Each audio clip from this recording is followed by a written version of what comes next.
ફોર્સે જોઈતા હોય તો દેવેન એક કઈ રીતના તમે ચાર્ટ ટ્રેજેક્ટરી જોઈ રહ્યા છો લોંગ ટર્મ માટે અહીંયા હોલ્ડ કરાય?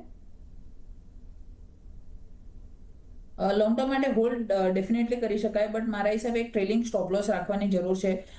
કાઉન્ટરમાં હાયર લેવલ્સથી આપણે પ્રોફિટ બુકિંગ જોઈ છે. આ લેવલ્સથી આપણે વાત કરીએ તો નીચેમાં 1140 ની આસપાસ એક સ્ટ્રોંગ સપોર્ટ છે. અહીંયાથી એક 100 રૂપિયાની નીચે આપણે જોઈએ તો એક સ્ટ્રોંગ સપોર્ટ જોવા મળે છે. એ લેવલ્સના નીચે અગર ક્લોઝિંગ બેસિસ પર આવે તો એકવાર પ્રોફિટ બુક કરીને એક્ઝિટ કરવાની સલાહ રહેશે. બાકી ઓવરઓલ સ્ટ્રક્ચર આપણે થોડુંક વીક થતા જોયું છે. ઉપરમાં 1320 ઉપર સરપાસ થાય ત્યારબાદ એક ફ્રેશ તેજી અને ફ્રેશ અપમૂવ આ કાઉન્ટરમાં જોવા મળી શકે આપણને. તો એક ટ્રેલિંગ સ્ટોપ લોસ રાખીને હોલ્ડ કરી શકાય. ઓકે, તો એક ટ્રેલિંગ સ્ટોપ લોસ સાથે રાખીને આપણે હોલ્ડ કરી શકીએ છીએ. 1320ના લેવલ સરપાસ કરે